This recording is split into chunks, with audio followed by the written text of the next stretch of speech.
we did have a meeting, 62 members of parliament, last week here in Nairobi, as leaders, elected leaders from the Mount Kenya region. And the team you see here and a few others who have given us their apologies who are not able to join us today. We were mandated to meet and agree on a negotiation framework that we'll be engaging with the Deputy President. And therefore, we have had 2 meetings, and we are here today. This was our second and last meeting for this team. The first 2 initial meetings that we had planned, we had one on Tuesday, and today we met here.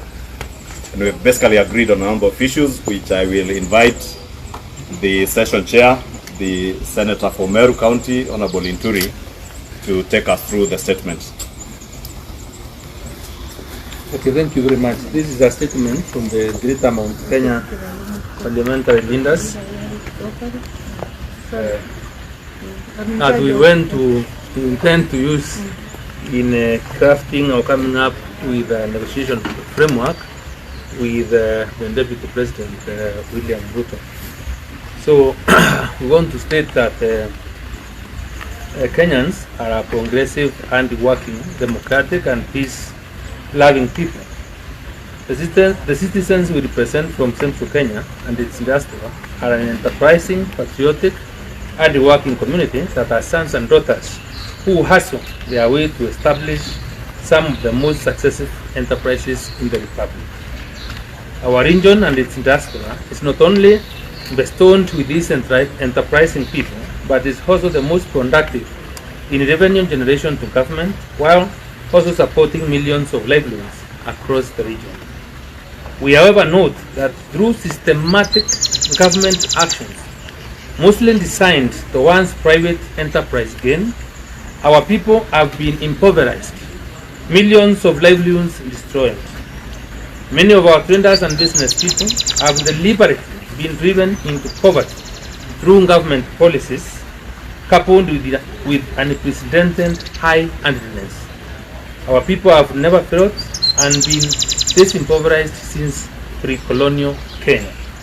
From our dairy farmers, miraa, rice, dengu, potatoes, maize, horticulture, pyrethrum, avocado, macadamia, tea and coffee farmers, to our traders and industrialists, have all suffered immensely under the supervised hands of monopolistic cartels, an unfair business environment, and business insensitive directives from this government.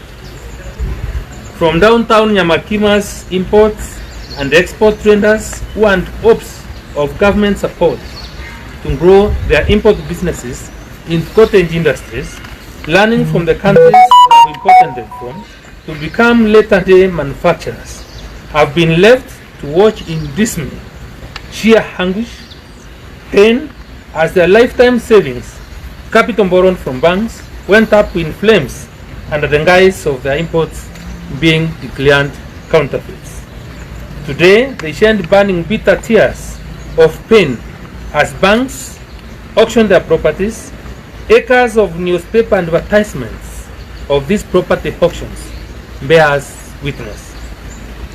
May we dare mention that again the very same banks auctioning them have been driven by government policy to lend at high interest rates as government counted private enterprise from the credit market.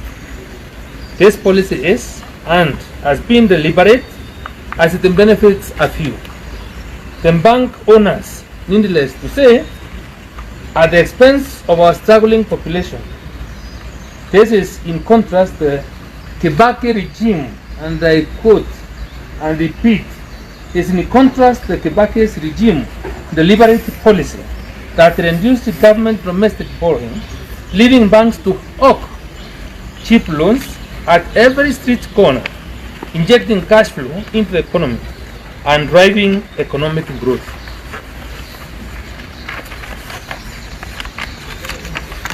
Our industrialists, traders, and business owners have their businesses rendered and shut down by state police, while others have literally been frustrated out of business by state agencies.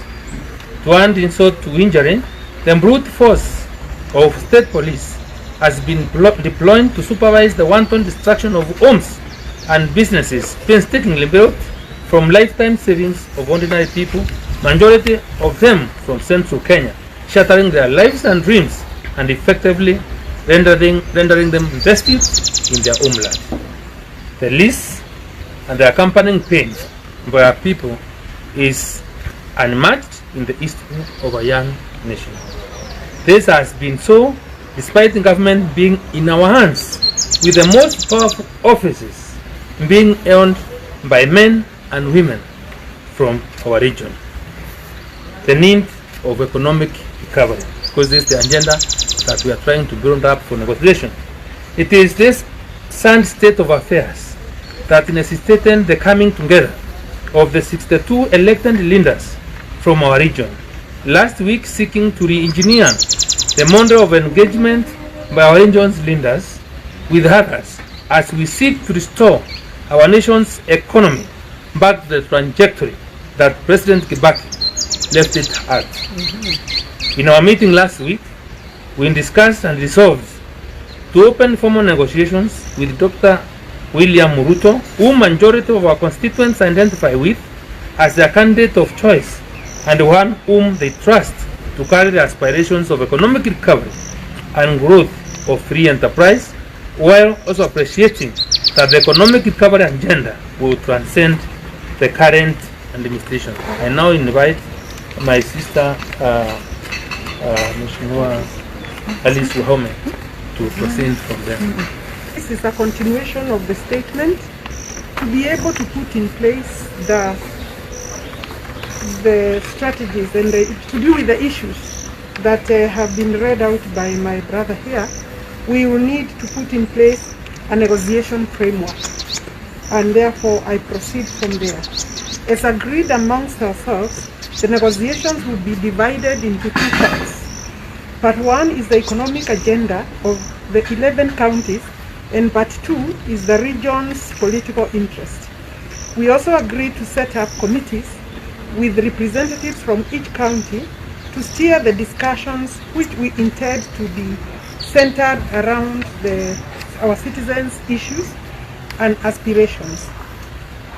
We want to change the matrix of engagement from one of negotiating purely for political positions that benefit a few political leaders to one that is participatory, citizens-driven, begins with and anchored on the empowerment of the people and their aspirations. We want a candid engagement with the candidate, that is presidential candidate, on matters of economic recovery, and measures will take place the measures that will take place to restore our people's economic power and create jobs for our young people. Our discussion will be centered around job creation, enterprise development, business support, incorporating the transition from imports to cottage industries and onward to manufacturing.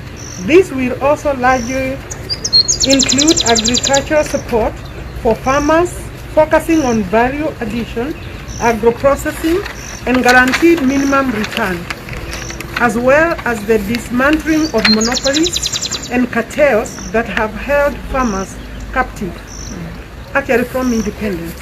We will also engage on the country's trade and foreign policy to kickstart negotiations for the reopening and expansion of our horticulture and mineral markets in the UK, Somalia, and other European countries. You know, this is a particular commodity that is grown in the eastern region, particularly Meru and Tharaka, and also Embu. This will subsequently be followed by a discussion on our region's political participation in the implementation of the agreed programs and intervention, as well as the overall governance of the country. With this in mind, and having been mandated by the larger team, and I mean this particular team before you, having been mandated by the larger team, we have held 2 meetings and drawn up on an engagement and negotiation framework that will incorporate economists, and other professionals for our region and from our region, business and religious leaders, including the youth, Hustler Nation representatives from all different sectors of our economy, from Mama Boga, Jamawa Boda, creative industry, and artisans. The list is long. We have mandated the committees formed to proceed, and these committees are led by elected members of parliament and nominated members, and initiate programs that we shall be announcing, which will include, but not limited to, webinar, country forums, limited by the crowd, the COVID protocols. We shall observe COVID protocols as we engage. We will not wait for COVID to finish, but we will engage using COVID protocols for guidance. Sectoral reforms and county-specific public engagements post-COVID also lockdown period. We shall soon be inviting professionals from our region and other areas, actually countrywide, to register for the program of activities that we shall be announcing, not today, but going forward, and not very far, very soon. We have also sought an appointment with His Excellency, the Deputy President of the Republic of Kenya, Dr. William Samoei Ruto, to discuss and agree on our proposed framework of negotiations towards economic recovery and democratic governance of our nation as a priority for the team. We, as elected representatives of the people of this republic, commit to pursue this agenda with the dedication, focus, and energy required to the best interest of the people that elected us and we represent, and in the best interest of the whole Kenyan nation. We will keep you appraised of further developments and or announcements as we move forward. God bless you all. God bless Kenya.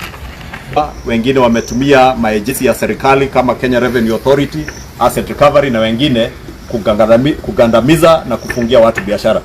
Na kufuatilia kilio na hasira nyingi iliyokuwa na watu wetu, tuliweza kukutana kama viongozi wiki iliyopita kama mulivyo ripoti, na ndio tumeona leo ni muhimu tuwaite ili tuwapee hii statement kirasmi, tuambie ni kweli tulikutana viongozi karibu 62 na tukachagua kamati ambazo zitaweza kuongoza mazungumzo ya kuweza kutatua shida ambazo hasa watu wetu na nchi yetu inakumbwa nazo, tukizingatia sana matatizo ya kiuchumi na maisha ya wananchi.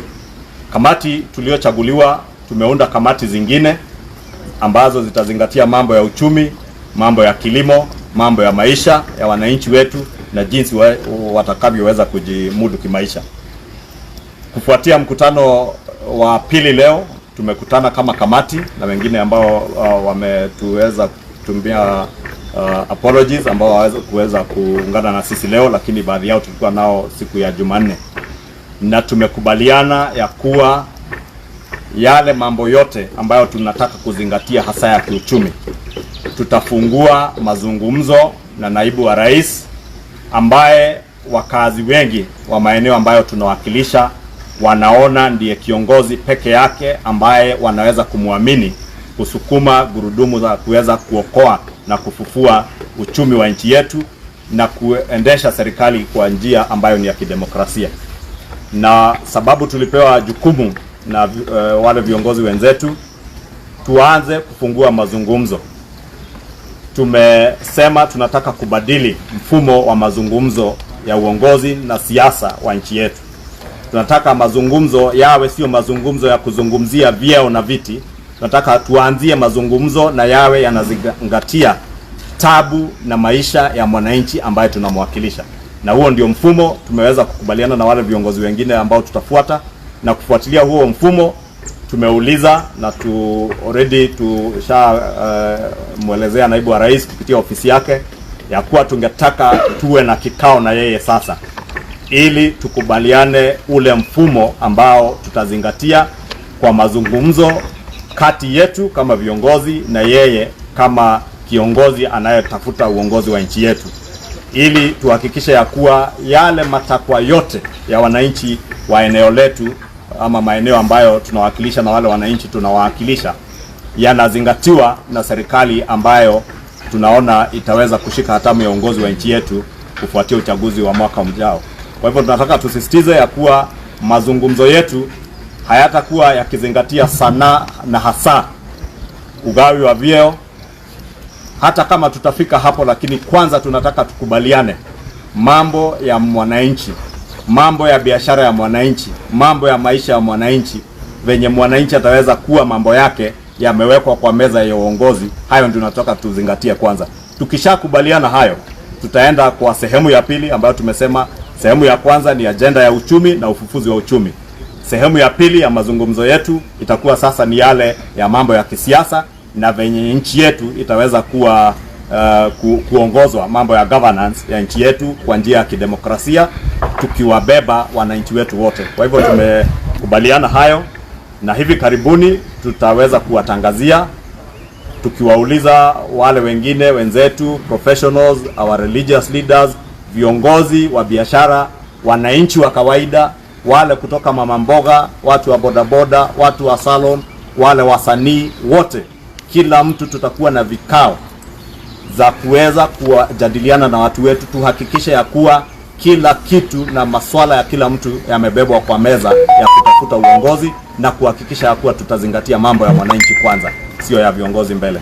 Asanteni, na tutaweza kuwajulisha tukipangilia hayo. Tumesema sababu ya COVID protocols tutakuwa na ile tunaita webinar ya mambo ya kiuchumi na haya masuala mengine yote, na hayo yote tutakuwa tukiwajulisha tunapoendelea.